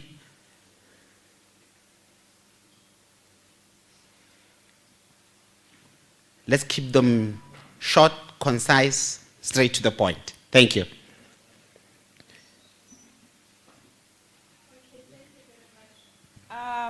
From the university's point of view, from Doomsday, what I've committed myself to do with Arne is to conceptualize a project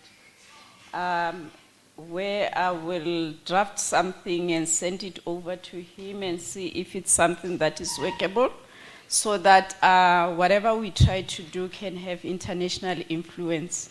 I usually tell people that you work with an international person, you become known immediately.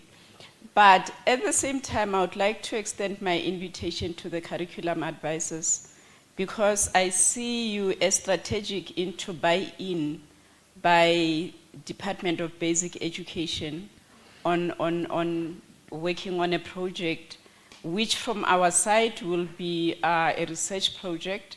From your side, it will be professional development for your teachers. Because if you look at lesson studies and how we have been introduced to them, they will actually grow a teacher's pedagogical content knowledge. And at the same time, the collaboration that will come out of it for both ourselves as lecturers and you as teachers, it will be growth that we have probably not thought about. If I think of how I was working with my group, we were dealing with a concept that is fairly straightforward, but unpacking it at the level where you're saying you're trying to access a learner's thinking, it's not an easy thing. So going back to what we were talking about yesterday, this process doesn't have a knowledgeable other. It has got think tanks. And I would like for us to see ourselves as doing that. From the university point of view, we would like to really conceptualize a research around this, and we would like to work with schools, not as dictators, but as collaborators. And for us, the ultimate aim will be growing a teacher's confidence in seeing themselves as knowledge developers. Thank you very much.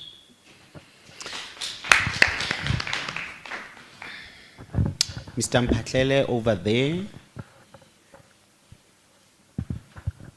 Thank you, Doctor.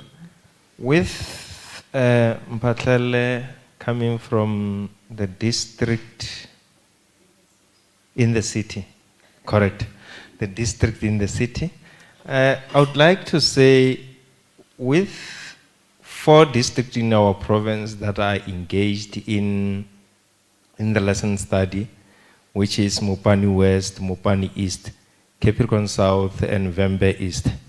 What I would like to have is that, being one of the person who is advocating this lesson study in the province, I would like to have people from the university. More especially because if we look into Tshwane University of Technology has collaborated with the Department of Education in Gauteng, and what they are doing with their student at the university is that when they do the so-called, previously Mogaladi, we were having criticism lessons, lesson observations, where you go to class and check what we are doing and be given awards on those things, or be awarded marks on those things. So the Tshwane University of Technology is taking students to schools, they do the lesson study, and they observe what they are doing, and they reflect on what they are doing in class. So I would like the university with their students to do the same. Invite us to come to those schools, or they collaborate with our schools to do the lesson study with their students. And secondly, I would like us as curriculum advisors in the district to work collaboratively with the university in terms of teacher training. Because Prof, you would also agree with me to say it can be a research question, whereas we don't have a problem in that. Basically, what they are doing in terms of developing a research question, it comes from the scripts of learners. What are learners struggling with in this topic? If learners are struggling with decimal fractions, that could be the research. Why are they struggling with the decimal fraction? Is it ordering? Is it the place value? Is it all those things? So that would be the research question. So we always analyze and do the so-called item error analysis in our district when we develop question papers. So those could be our research question and can be forwarded to the university to say, these are our problems in our teachers.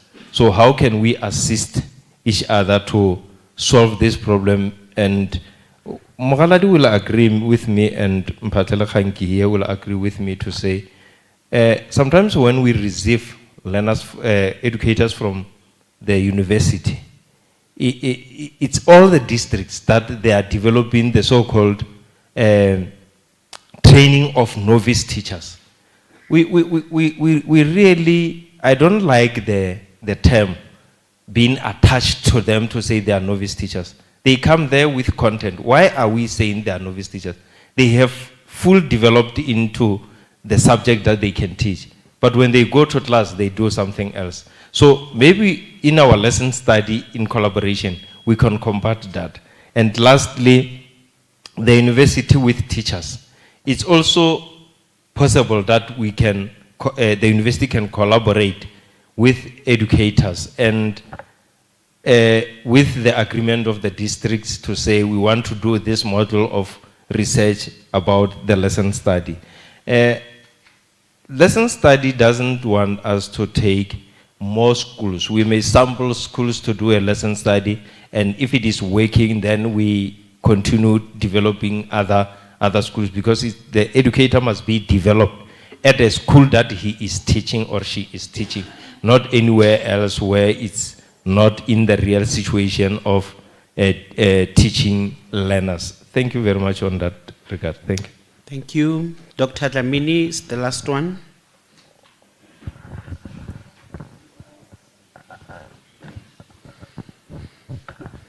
Thank you, Dr. Likwa. And thanks to everyone for the opportunity. Maybe where I can start is with Prof. Arne. Already we have an informal collaboration with you. We are yet to make it formal. You will see emails are coming from us.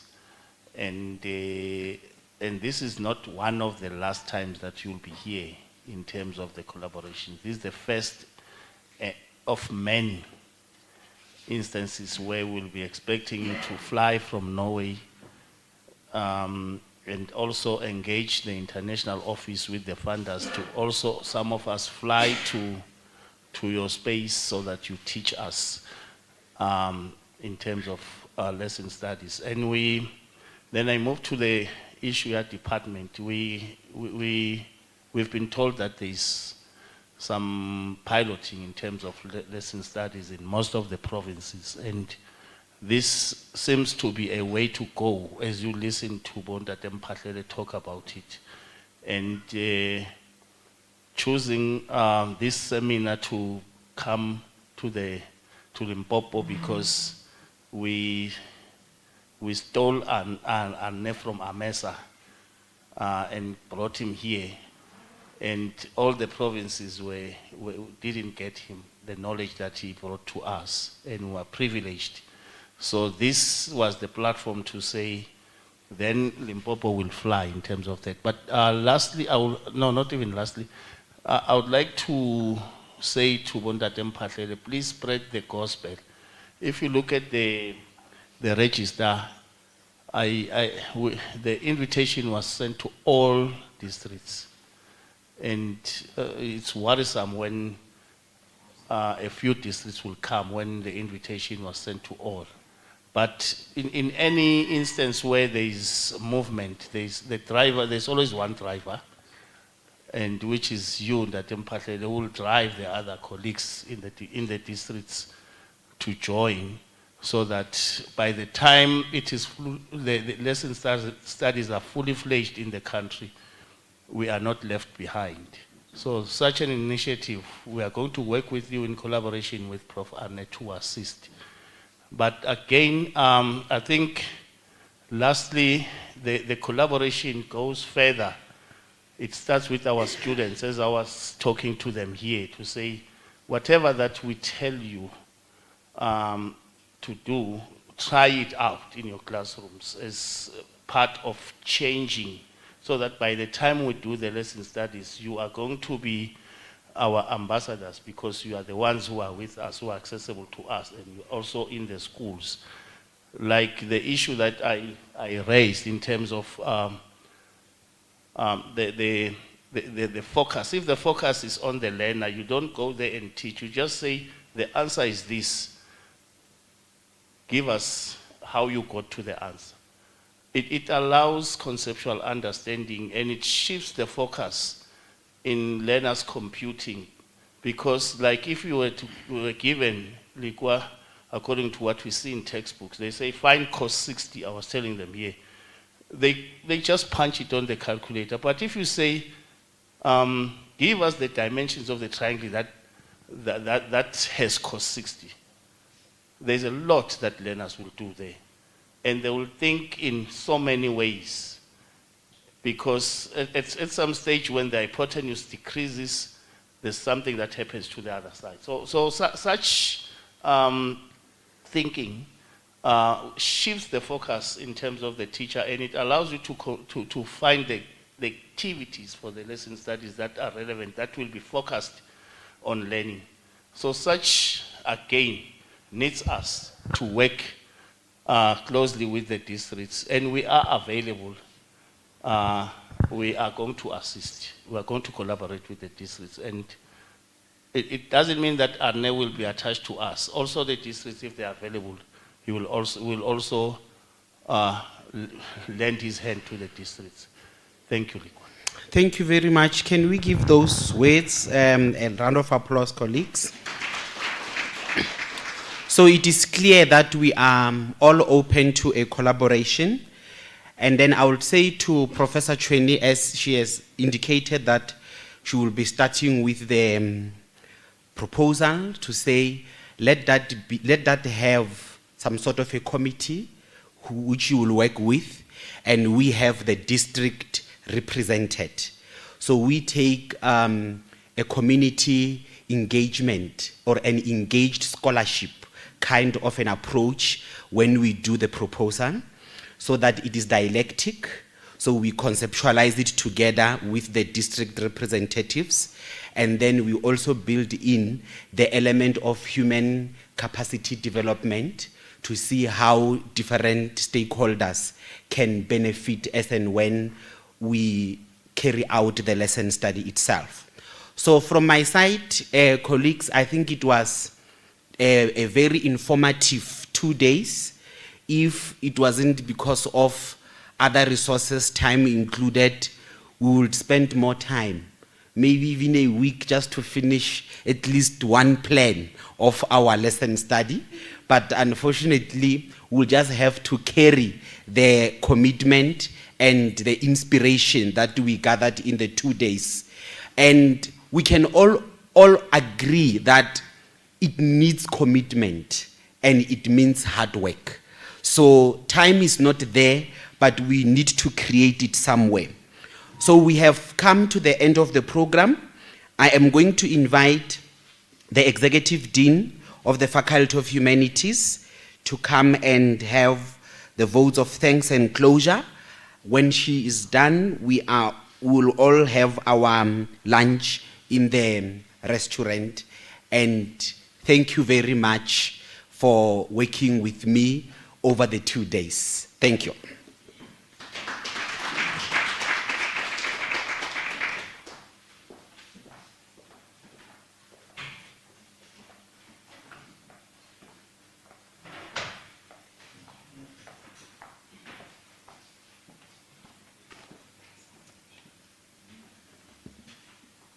Good afternoon, everyone.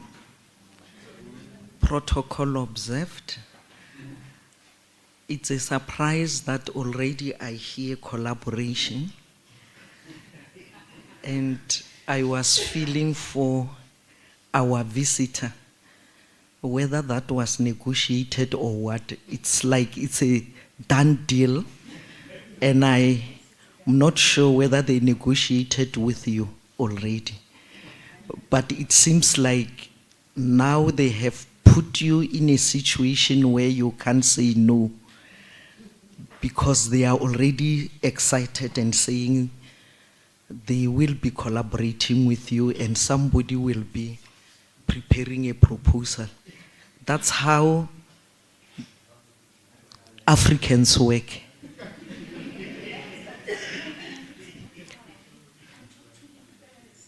On behalf of the university management and the faculty management, I would like to first start by thanking the AMESA president. We are lucky. We are lucky that in our province, Limpopo, we are blessed to have the AMESA president. That's the reason why they just even hijack guest speakers on their way to AMESA Congress. So, AMESA president, Mr. Study, thank you so much. We are blessed to have you. And again, I would like to thank the Professor Singh, the department that's hosting this seminar. We are glad to have you because I know how you operate with your staff members. They just come running to you, and just like our visitor today, you become hijacked and you can't say no. You just run with the flow. We also have the AMESA Provincial Committee with us, or else the representative from AMESA Provincial. We are happy to have you because you have been one of us ever since. And Dr. Lamini, I know that all the time you are with the committee and you are assisting. So we are glad also to have you and would like to say thank you for representing the university at the provincial level, AMESA. And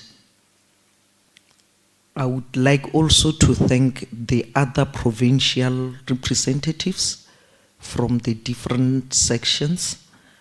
We are proud of you because we know where to run to when we need something from the province.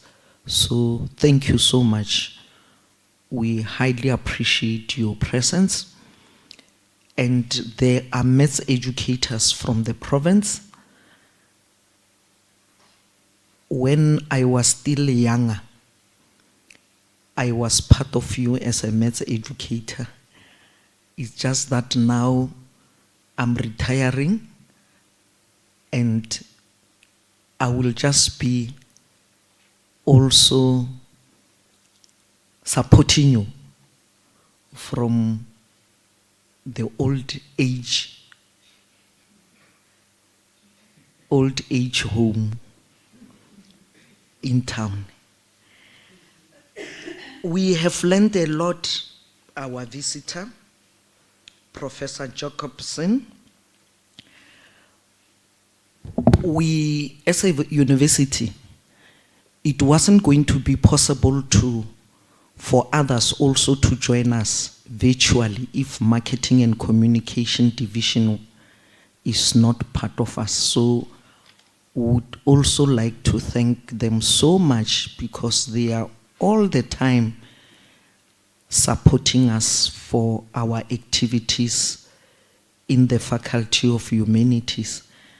And these days, they are always after us because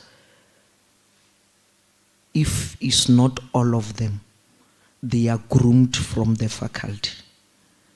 So all of them will really attest as witness that they do have some degrees from our faculty. So that's the reason why they don't have a choice.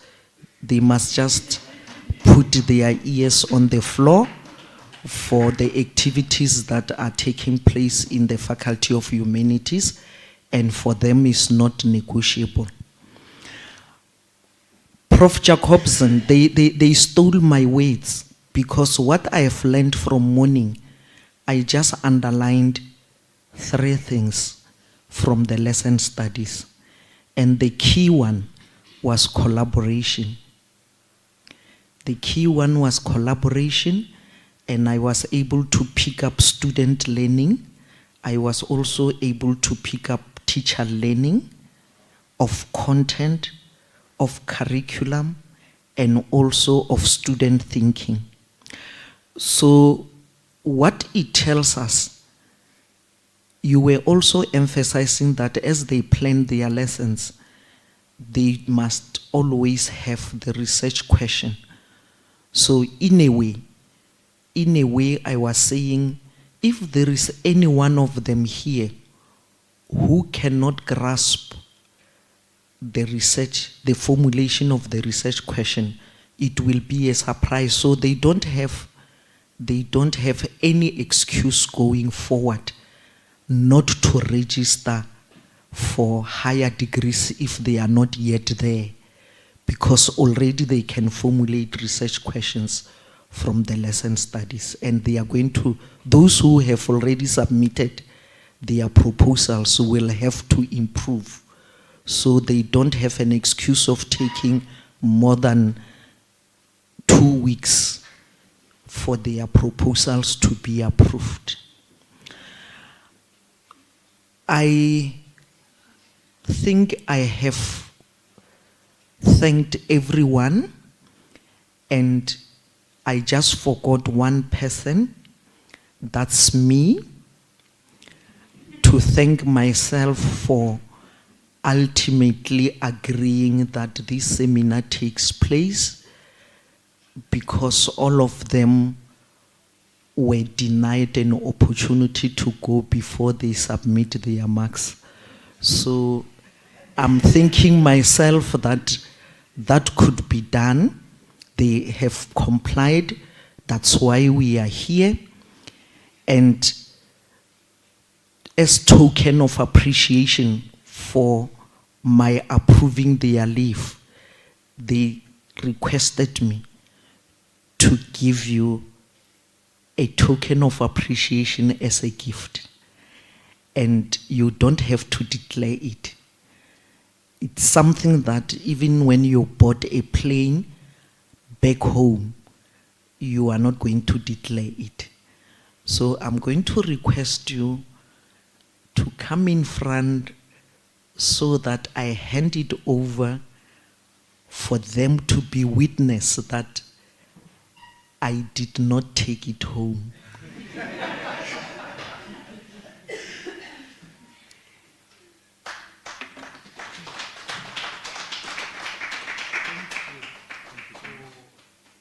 Accepting our invitation, we highly appreciate it. And for your information, I'm also a maths educator. Thank you.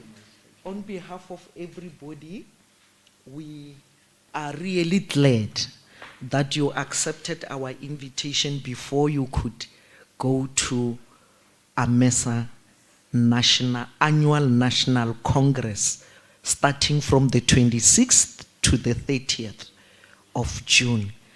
And what we like most is that before you could see the many cars in Cape Town, because sometimes those who come from Limpopo, like myself, they drive me crazy when I see many cars. You could start from the province of peace. We are the province of peace.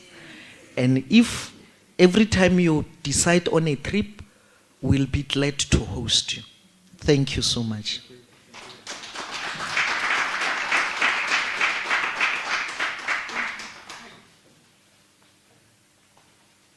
Lunchtime.